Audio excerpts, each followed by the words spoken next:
On Monday, fire crews spent hours fighting a 1,000-acre grass fire in rural Clay County.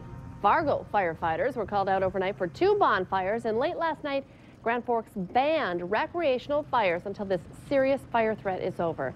Also, a statewide burn ban is in effect in North Dakota. Hi, everyone. Thanks for joining us this afternoon. I'm Lisa Badeau. Burn bans remain in effect across the valley. And of course, today is another warm and windy day, and that just means the fire danger remains high. Let's check in right away with meteorologist Robert Hahn to see what exactly is going on out there. Yeah, fire danger very high today once again. Again, we've had a dry winter, a dry spring so far, and a lot of dry vegetation out there. You combine that with some warm temperatures, some wind, and some low humidities, and that spells an extremely high fire danger. Because of that, a red flag fire warning in effect once again today along and west of the Red River Valley. There's already a fire weather watch in effect for tomorrow for the entire region. Today, winds out of the south 15 to 25, gusting as high as 35 miles per hour. Tomorrow, we'll see winds gusting as high as 40 to 45 miles per hour. It's already 70 here in Fargo, 68 degrees in Fergus Falls, 69 in Sisseton, 67 over in Jamestown. We'll continue to warm under mostly sunny skies, hardly a cloud in the sky, maybe a few fair weather clouds as we head through this afternoon and this evening. No precipitation out there, none anticipated. I'm going to show you the first couple of days of that 7-day forecast. We're going to get up to at least 77 later on today here in the Fargo-Moorhead area. Tomorrow, a touch cooler. It might be a little bit warmer than that, but the bigger story will be, once again, the dry conditions and the windy conditions. Could see some late night isolated showers, but at this point, just a very slight chance of rain. We do have other rain chances on that 7-day forecast, and we'll show you that coming up in just a few minutes. Thank you, Robert. New for you at noon, one person is dead after 2 transit buses collided in downtown Duluth. The Duluth Transit Authority says a bus driver and 6 to 15 passengers were taken to the hospital for evaluation. The 2 buses crashed right around 5 o'clock this morning. Results of a new study by the Moorhead Fire Department shows emergency response times are being significantly compromised by a growing number of trains.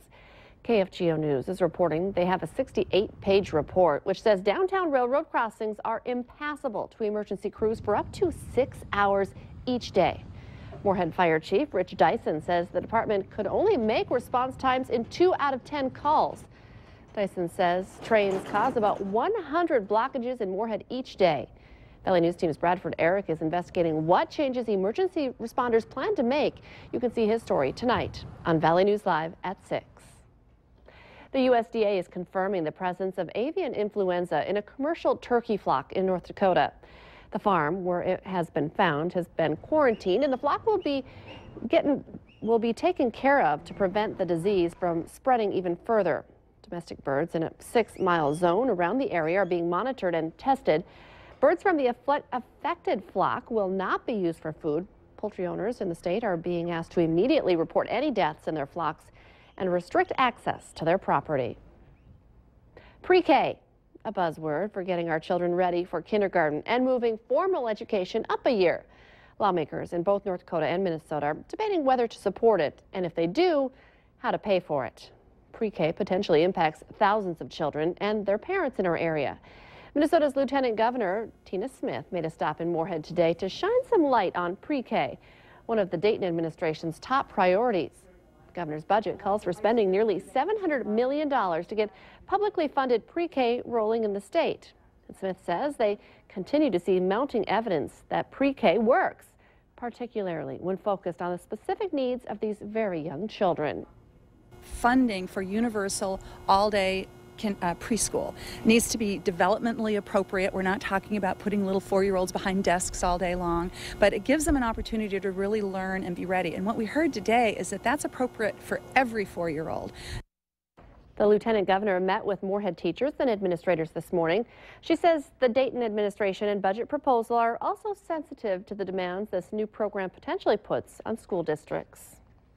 Police in Carver County, Minnesota are looking for clues and have offered a reward as they try to find whoever robbed and killed a retired farmer. 90-year-old Earl Olander lived alone just outside of East Union. A neighbor found him dead Saturday night with his hands tied up. Relatives called police for help after they couldn't get a hold of him by phone.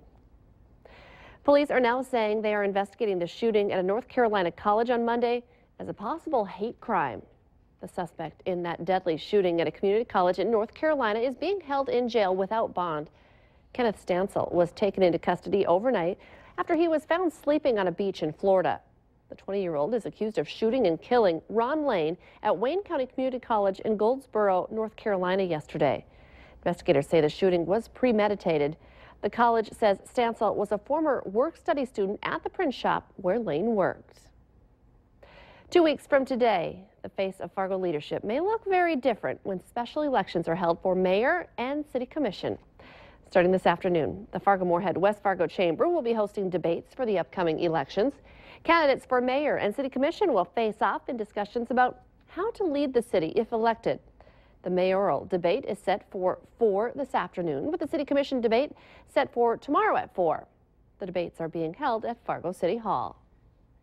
If you hear sirens going off around the valley, chances are it's nothing to worry about today. Mid-States Wireless will be performing annual maintenance on emergency sirens in Fargo over the next couple of weeks as they perform maintenance.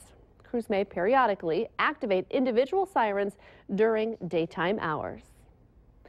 The city of Moorhead is looking for volunteers to help clean up along I-94 tomorrow. From noon to 4, volunteers will be picking up the trash along a 1.5 mile stretch from the Red River to 20th Street South.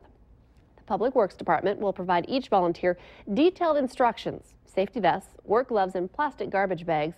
If you can help, be sure to wear closed-toed shoes and appropriate clothing for the weather.